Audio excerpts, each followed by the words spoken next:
नमस्ते। आज बहुत बड़ी खबर आई इंडियन फाइनेंशियल मार्केट से। लाइफ इंश्योरेंस यानी LIC ने 5,120 करोड़ रुपए का मैसिव इन्वेस्टमेंट किया है बजाज फाइनेंस के डिवेंचर में। जी हाँ, आपने सही सुना। जब देश का सबसे बड़ा इंस्टीट्यूशनल इन्वेस्टर किसी NBFC में इतना बड़ा अमाउंट लगाता है तो उसके पीछे कोई बड़ी वजह होती है।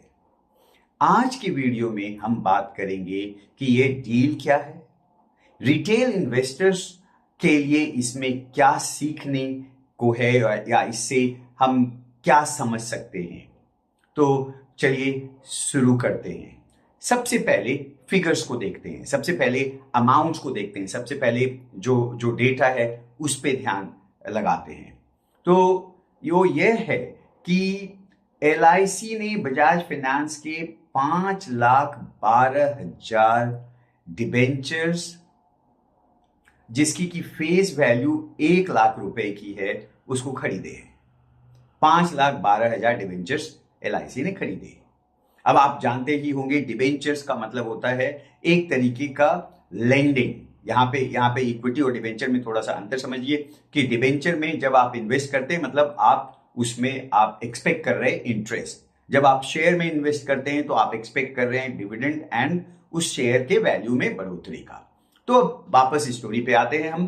तो यहाँ पे स्टोरी यह है कि बजाज फाइनेंस के 5,12,000 डिबेंचर LIC ने खरीदे और एक डिबेंचर 1,00,000 का। इसका मतलब टोटल जो अमाउंट जो इन्वेस्ट जो लेंडिंग होने जा रहा है जो LIC के तरफ से बजाज फाइनेंस में होगा और जो फाइनलाइज हुआ 27 जनवरी 2026 को, यहाँ इसी समय कुछ एक दिन पहले, वो यह है कि यहाँ पर एक तरीके से 5,120 करोड़ रुपए एक तरीके से इन्वेस्टमेंट हो रहा है, ना कि इक्विटी में बल्कि ये डिवेंचर में। बजाज फाइनेंस ने साफ किया है कि इन पैसों का इस्तेमाल वे जनरल बिजनेस ऑपरेशंस के लिए करेंगे। और अब तो यहाँ पे दो चीजें हैं। तो LIC ने ऐसा क्यों किया? तो देखिए, यहां पर समझने वाली बात यह है कि बजाज फाइनेंस इंडिया का माना जाता है कि सबसे ज्यादा मजबूत NBFC है और LIC जो कि इतना बड़ा इंस्टीट्यूशनल इन्वेस्टर्स है देश का, उनके द्वारा इसमें पैसा लगाना मतलब एक तरीके से स्ट्रॉन्ग वोट ऑफ कॉन्फिडेंस है। तो अब यहाँ पे तो एक बात तो ये हो गई कि एक तरीके से सेफ्टी और स्टेबिलिटी नजर आती है। LIC को जहां इस इन्वेस्टमेंट से रेगुलर इंटरेस्ट मिलेगा और उनके पॉलिसी होल्डर्स के लिए एक तरीके से यहां से पैसा एक सेफ रिटर्न के रूप में आने की बात है। तभी LIC ने इस तरीके से पैसे, इतने काफी बड़े अमाउंट में पैसे जो है उन्होंने इस NBFC जो देश की करीब करीब सबसे बड़ी NBFC है वो है बजाज फाइनेंस पे लगाने जा रही है। दूसरी बात यह है कि हाल के समय में अगर आप देखें तो NBFCs के ऊपर कुछ एक इस तरीके के न्यूज आ रहे थे जहां पर कुछ एक प्रेशर सा लग रहा था, रेगुलेटरी प्रेशर भी था। लेकिन अब जिस तरीके से LIC ने पैसे इस पे लगाए हैं, निश्चित रूप से इस सेक्टर के ऊपर एक कॉन्फिडेंस नजर आता है। इतना बड़ा इन्वेस्टमेंट जो हमारा जो डोमेस्टिक इंस्टीट्यूशनल इन्वेस्टर है उसके द्वारा इस NBFC में इतना मैसिव अमाउंट पे लेंडिंग करना, निश्चित रूप से एक NBFC सेक्टर के बारे में कोई नेगेटिव न्यूज सा नजर नहीं आता है, निश्चित रूप से एक काफी पॉजिटिव न्यूज है। अब बात करते हैं कि रिटेल इन्वेस्टर्स के पॉइंट ऑफ व्यू से, जैसा कि हम सभी वीडियो में ये करते हैं, हमारा पूरा मकसद यही होता है कि हम समझें कि एज ए रिटेल इन्वेस्टर इससे क्या समझ सकते हैं। तो सबसे पहली बात तो ये है कि एक कॉन्फिडेंस बूस्टर है। या तो आप बजाज फाइनेंस या ऐसी किसी भी जो NBFC में अगर आप इन्वेस्टेड हैं तो एक तरीके से यहाँ पे एक पॉजिटिव सा सिग्नल लग रहा है।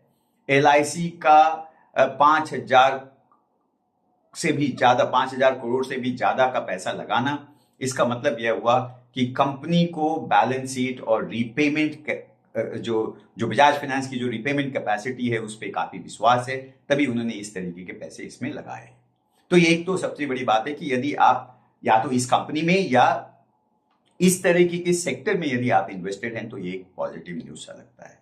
दूसरी सबसे बड़ी बात है, जो एक दूसरे तरीके से हम इस चीज को समझ सकते हैं कि जो एसेट एलोकेशन जो हो रहा है, तो LIC ने इस पैसे को किसी कंपनी के शेयर्स में ना लगा करके जो बजाज फाइनेंस के डिवेंचर पे लगाए। अब यहाँ पे इस चीज को दो तरीके से इसको आप देख सकते हैं।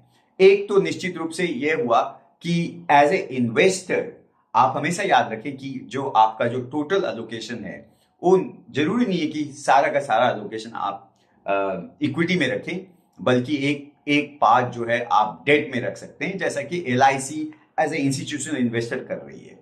लेकिन दूसरी तरफ एक जो ध्यान देने वाली बात यह है कि शायद एक तरीके से LIC अपने इन्वेस्टमेंट में एक बैलेंसिंग ला रही है।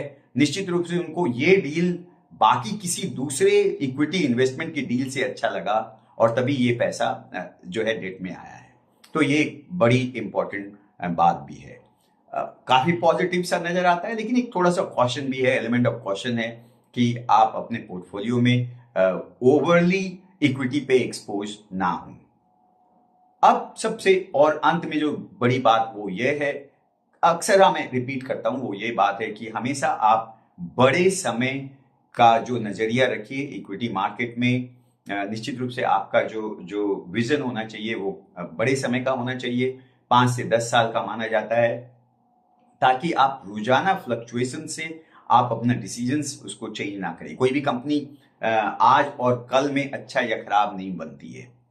कोई भी कंपनी का आज अगर शेयर का प्राइस बढ़ गया, इसका मतलब ये नहीं कि वो कंपनी अचानक से बढ़िया हो गई, या किसी कंपनी को एक पर्टिकुलर ऑर्डर मिल गया तो कंपनी बढ़िया हो गई, या एक ऑर्डर कैंसिल हो जाने से वो कंपनी पूरी खराब हो जाती है। तो यहाँ पे लॉन्ग टर्म इन्वेस्टर्स के नजरियों को आप धीरे धीरे आप अपने हैबिट में डालें। निश्चित रूप से आप एक अच्छे इन्वेस्टर्स, जैसे बड़े लोग कह गए हैं, जैसे बड़े जो इन्वेस्टर्स हैं, इन्वेस्टर गुरु हैं, उनका जो कहना है कि लॉन्ग टर्म नजरिया आपके लिए हमेशा हेल्पफुल हो सकता है।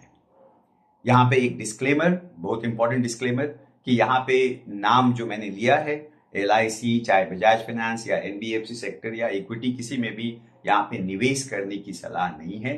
कृपया निवेश करने से पहले आप अपने एडवाइजर से जरूर सलाह लें और हमेशा याद रखें कि इन्वेस्टमेंट जो इक्विटी सेक्टर में होता है, शेयरों में होता है, वो निश्चित रूप से रिस्की हो सकता है। तो आपको क्या लगता है, बजाज फाइनेंस अब ऊपर जाएगा, या आप इसके बारे में, कंपनी के बारे में क्या सोचते हैं, इस सेक्टर के बारे में क्या सोचते हैं, या ओवरऑल इक्विटी मार्केट के बारे में क्या सोचते हैं? प्लीज कमेंट सेक्शन में लिखकर बताइए। वीडियो यदि पसंद आया हो तो लाइक करें, हमारे चैनल को सब्सक्राइब करें। मिलते हैं अगले वीडियो में। Thank you.